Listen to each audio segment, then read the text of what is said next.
अब हम चलते हैं दक्षिण की तरफ। मैसूर की रामलीला बहुत प्रसिद्ध है, मैसूर का दशहरा बहुत प्रसिद्ध है। भगवान श्री राम जब लक्ष्मण जी को लेकर और सीता जी को लेकर जब वापस आए थे तो दक्षिण में गए थे, दक्षिण से होते हुए उत्तर में आए थे, तो मैसूर का जो दशहरा है वो बहुत खास है। चलते हैं निहाल किदवई के पास। देखिए, आप सब लोगों से प्रार्थना है, कृपा करके पीछे हट जाएं और अब आगे कोई नहीं आएगा। निहाल, मैसूर का दशहरा क्यों एक तो प्रसिद्ध है ये दर्शकों को बताइए, और एक बार वहां का जरा 360 डिग्री का अगर आप नजारा दिखा सकें या तस्वीरें दिखा सकें जिससे कि लोग घर बैठे ये देख सकें कि आखिर क्यों मैसूर का दशहरा प्रसिद्ध है। देखिए, मैसूर का दशहरा का अपना तकरीबन 600 सालों का इतिहास है। ये जितना धार्मिक है उतना ही इसमें सामाजिक और सांस्कृतिक मायने समाये हुए हैं। सभी धर्म के लोग इसको मनाते हैं। इसकी शुरुआत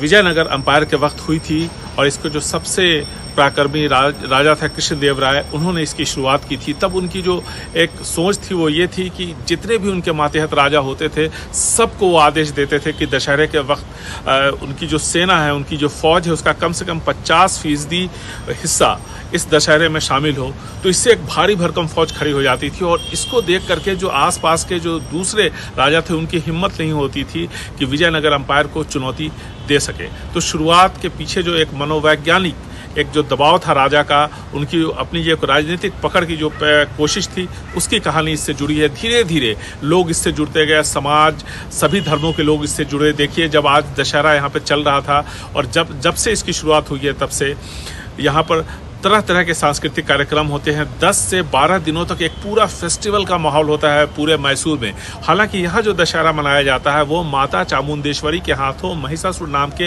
राक्षस के वध की याद में मनाया जाता है। और मैसूर पैलेस में इसको शुरू से वोडेयार राजवंश मनाता रहा है। जब टीपू सुल्तान और हैदर अली का शासन था उस वक्त भी इसको मनाया गया।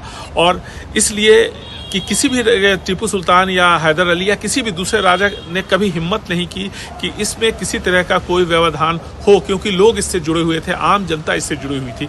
इस मौके पर जो शाही दशहरा होता है वो दरबार के अंदर होता है। बाहर जो दशहरा का आप नज़ारा देखते हैं, हाथियों का काफिला, उस पर तकरीबन 750 किलोग्राम शुद्ध सोने का एक सिंहासन होता है जिसमें माता चामुंडेश्वरी अब विराजती हैं। उनका जो एक काफिला निकलता है तकरीबन 6 किलोमीटर लंबा, उसको देखने के लिए लाखों लोग यहाँ पर जमा होते हैं।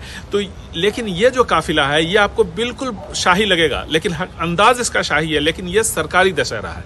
लेकिन इसके बावजूद चूंकि सरकार को लगता है कि लोगों की जो दिलचस्पी है वो शाही दशहरे को देखने की है, और ऐसे में उन्होंने इसको शाही रंग दिया है। और इसके लिए हर साल सरकार का एक बजट होता है। अब देखिए, अगर आप दिखा सकें कि स्क्रीन पे कि जो मैसूर राजमहल है, जो मौजूदा राजमहल जो भी आप देखेंगे स्क्रीन पे अपने, वो 1912 में बन के तैयार हुआ था। इसलिए कि 1894-95 के आसपास पुराना राजमहल जल गया था। उसके बाद जब ये बन के तैयार हुआ 1912 में, तब से अब तक इसी तरह से इसको जगमगाने की कोशिश की गई है। जिस वक्त जिस तरह की सुविधा रही उस तरह से राजमहल को रोशन किया जाता रहा।